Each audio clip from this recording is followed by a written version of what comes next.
सोहळा जमला वारीचा, सण आला पंढरीचा, मेळा जमला भक्तगणांचा, ध्यास विठू माऊलीच्या दर्शनाचा. नमस्कार.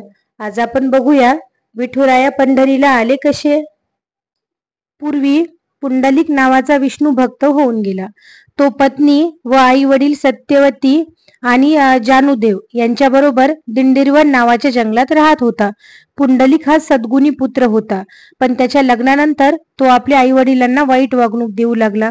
या वागणुकीला कंटाळून ते काशीला जाण्यासाठी निघाले. हे जेव्हा त्याच्या पत्नीला समजले तेव्हा तीही तिकडे जाण्यासाठी निघाली.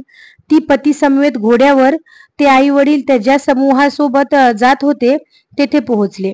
वाटेत ते एका आश्रमाजवळ पोहोचले जो कुक्कुट स्वामींचा होता. तेथे त्या सर्वांनी 1-2 दिवस थांबण्याचा निर्णय घेतला. त्या रात्री सारे झोपी गेले, पण पुंडलिकाला झोप लागेना. पहाटे त्याला अस्वच्छ वस्त्रातील काही तरुण स्त्रिया आश्रमात येताना दिसल्या. त्यांनी आश्रम स्वच्छ केला, पाणी आणून स्वामींचे कपडे धुतले आणि त्या बाहेर आल्या व पुंडलिका जवळून जाऊन त्या अदृश्य झाल्या. पुढील पहाटेही त्याला तेच दिसले. पुंडलिकाने त्यांच्या पायाशी जाऊन त्या कोण आहेत हे सांगण्याची विनंती केली. त्या म्हणाल्या की त्या गंगा, यमुना आणि इतर पवित्र नद्या आहेत, जिथे भाविक आपली पापे धुतात. त्यामुळेच त्या होतात अस्वच्छ, आणि तू आई वडिलांना वाईट वागणूक दिल्याने महापापी आहेस, असे त्या म्हणाल्या. यामुळे त्याच्यात पूर्ण बदल झाला आणि तो चांगला व आज्ञार्थी पुत्र झाला व तो त्यांचा आदर राखू लागला. तेव्हा त्याने आई वडिलांना विनंती केली की यात्रा सोडून त्यांनी पुन्हा दिंडीरवनात यावे. एके दिवशी द्वारकाधीश श्रीकृष्ण एकटे असताना त्यांना मथुरेतील दिवसांची आठवण होते. त्यांना आठवतात त्या गोपिका आणि राधा. जरी ती मृत होती तरी त्यांनी स्वतःच्या दिव्य शक्तींनी तिला पुन्हा जिवंत करून स्वतःजवळ स्थानापन्न केले. तेव्हाच रुक्मिणी कक्षात आली आणि राधाने उभे न राहून त्यांचा निरादर केल्याने रुक्मिणीने रागाने द्वारका सोडली व दिंडीरवनात अज्ञातवासात आली. नंतर भगवान श्री विष्णू तिच्या शोधात प्रथम मथुरा, नंतर गोकुळला गेले. गोपाळांना भेटले. मग त्यांनीही शोध सुरू केला. ते शोधार्थ गोवर्धन पर्वतावर गेले. शेवटी ते भीमा किंवा चंद्रभागा नदी तीराजवळ आले.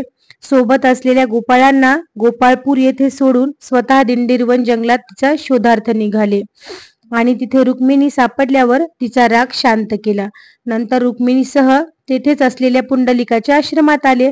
पण तेव्हा पुंडलिक आपल्या आई वडिलांची सेवा करीत होता.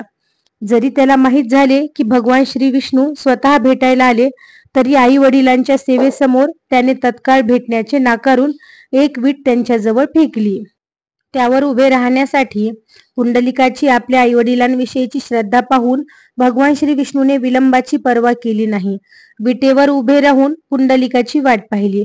नंतर पुंडलिकाने देवाची क्षमा मागून अशी विनंती केली की त्यांनी भक्तांसाठी तेथेच असावे, आणि भगवान श्री विष्णूने तसे वरदानही दिले.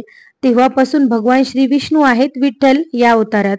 विठ्ठल म्हणजे असा जो विटेवर उभा आहे. विठ्ठल विठ्ठल, जय हरी विठ्ठल.